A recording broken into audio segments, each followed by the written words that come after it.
What do you have to say, Rabbi Wolf? I thought that was fantastic, and I enjoyed watching everybody cry like just little children about the interception.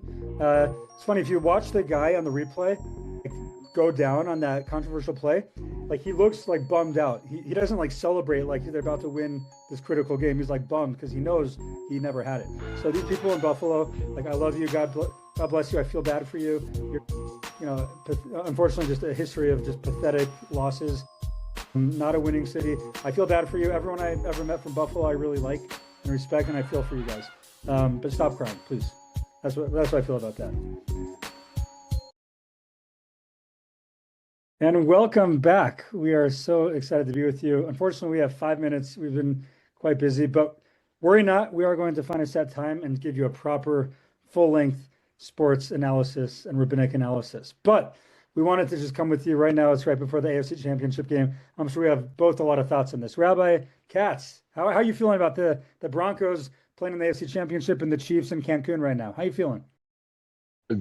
I don't know where you've been, Rabbi Wolf. It's actually been renamed. It's not called the AFC Championship. It's called the Arrowhead Invitational. And this year, the Broncos get to host the Arrowhead Invitational, oddly enough. So, When was the I last don't time the know. Chiefs were not in this game? Is it like 10 years ago? It was I insane. think it's been 6 years. It's absolutely insane.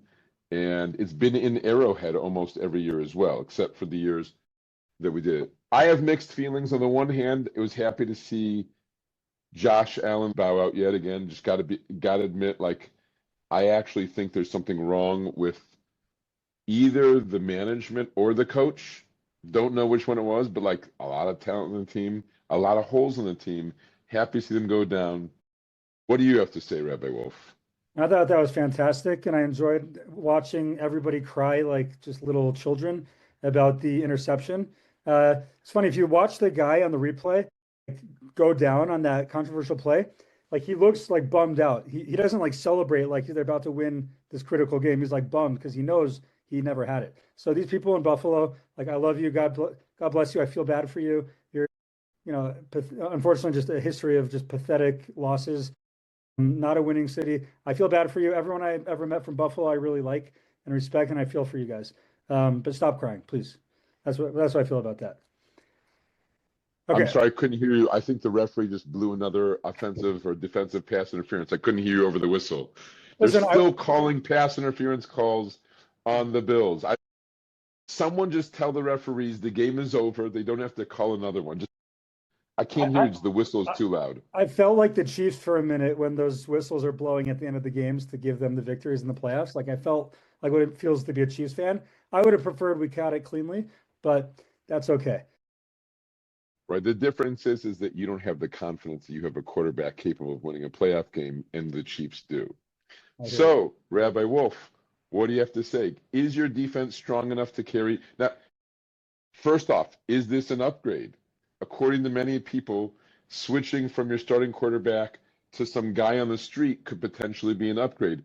Okay. First off, are you more confident of your team's chances now? And secondly, what do you have to say about your team's chances of losing to the Seahawks in the Russell Wilson Super Bowl? Because that would be a great narrative. Here are the Seahawks who have three great players gifted to them by the Broncos GM who bought high on Russell Wilson, who, by the way, maybe are you guys still paying Russell Wilson $20 He's the million this year? highest paid player on the Broncos that payroll. Yes, Russell Wilson. So maybe you could bring him back. Maybe you could bring him back. He'd be better than the high school guy you have playing quarterback for you this week. Oh yeah, yeah. Bring Okay. back the rainbow ball. I will say this. Okay, I will say this. I'm literally actually when you reached out to shoot this podcast episode, this mini episode, I was literally writing up for my synagogue these exact thoughts I'm going to share right now, and that is obviously Bronco fans are in a quandary. We don't know how to feel. I watched the game after Shabbos, as many did. We recorded it, we watched it, feeling euphoric, and then like go turn on and see the news and like, oh my gosh, like how are we supposed to feel? So Rabbi Eliezer says in Pirkei Avos that the very best trait a person should have is have a good eye.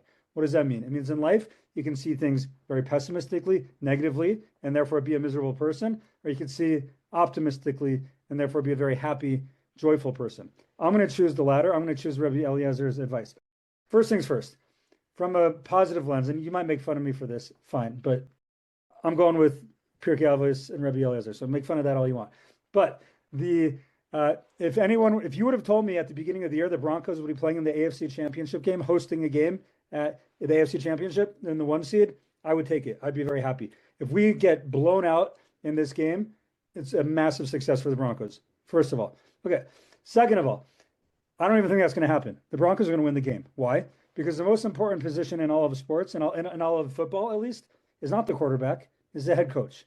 The Broncos gave up a couple of first rounders, or at least one, to get Sean Payton. The reason we're so bad for so long is we had miserable coaching. Why do so many quarterbacks get drafted like first round and then they do nothing? Because they have terrible franchises and terrible coaches. Sean Payton is a genius. Sean Payton is a guy who, Teddy Bridgewater, Teddy Two Gloves Bridgewater, I think won 5 games in a row, 5 or 7 games. Jameis, thank you, please Lord, deliver me from the pick 6. He won, I think, 7-2 before he got injured. And Taysom Hill, I'm not a quarterback. I'm a big tight end who can run really good. Hill, right? That guy also had like a 5-2 record, like insane. So Sean Payton has a history of taking these quarterbacks, playing to their strengths. It's like with our children, you have to take your children and mold them according to their strengths. That's what Coach Payton does. He will do that for Stiddy. We call this is Stiddy's town. It's Stiddy time. That's what he will do for Stiddy. Stiddy, who Josh McDaniels, the terrible coach, at least terrible head coach from the Patriots. He went over to Las Vegas. Who did he bring with him? Stiddy. Who got benched for Stiddy to start playing?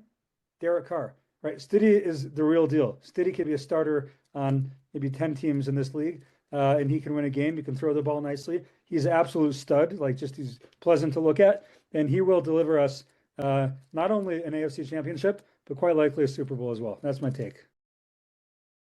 Okay, I really think it's nice. It's sometimes in a mission you see different takes on it. I hear in your Pirkei Avos that says that a desirable trait is to have a good eye.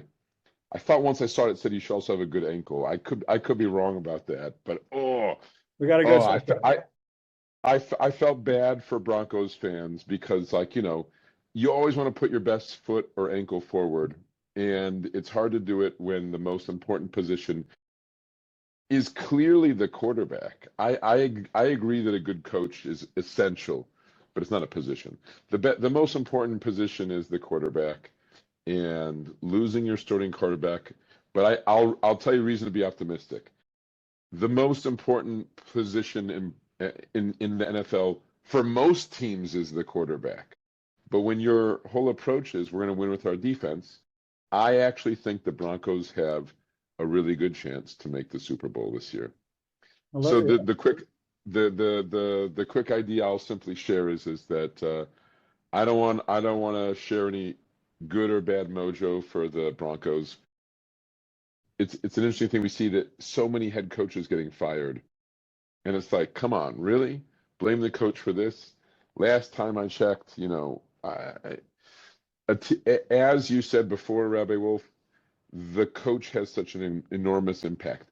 The leader has a very big impact, and most owners don't recognize that changing the leader has a dramatic effect on the players.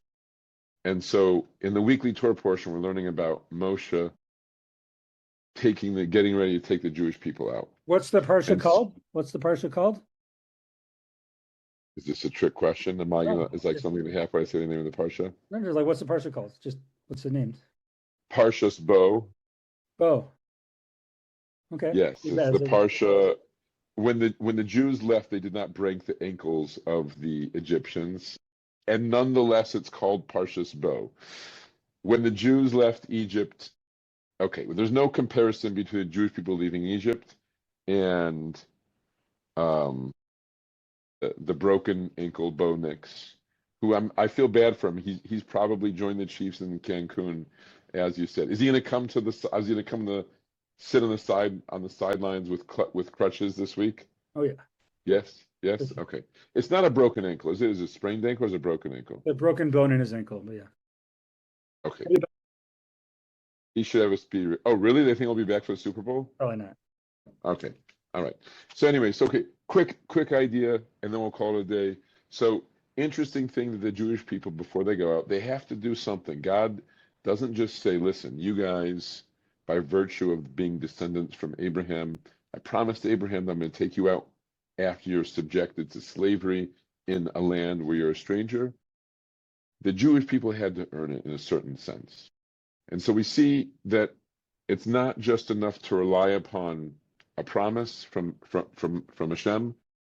We had to, on some level, activate the latent virtue that we had inside of ourselves. And sometimes it just takes a very small action that we do, and that all of a sudden opens up the big doors. So, what does this have to do with football? So when you look at the world that we live in, you look at what everything does. People don't realize the impact that a leader has on everyone. And so there were many people who don't know this. The plague of darkness, lots of Jews died. And they died during the darkness so that the Egyptians wouldn't see. And who were those ones that died? The ones who weren't ready to go. The Jews who weren't ready when God said, it's time to go, we're rolling, we're leaving Egypt. Those who would have been like not ready to go, they died prematurely, so to speak. They died before we got to that stage in the plague of darkness. Fun fact. 4/5, if I'm not mistaken, is what the Midrash says, is how many Jews died.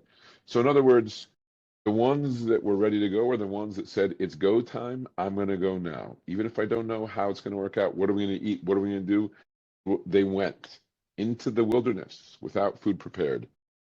So it kind of makes me feel like the Broncos traveling into the AFC Arrowhead Invitational, hosting the Arrowhead Invitational, but without their leader. I guess he wasn't ready to make that journey. And now you have the next one there. And hopefully, for your sake, he'll be amongst those who say, when the call to action comes, we just move. You see that? They just put him in there, throwing him into the wolves, ready to get destroyed.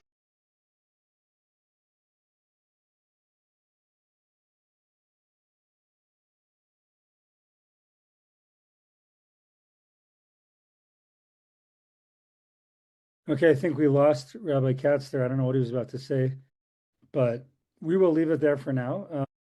The Broncos are going to win this game. It's going to be a close game. I'm thinking 24-17, 24-20, but Broncos are going to get the win. Have a good Shabbos. Sorry, Rabbi Katz, I lost you. I don't know what you were saying, but I promise I didn't cut you off. God bless. Have a good Shabbos.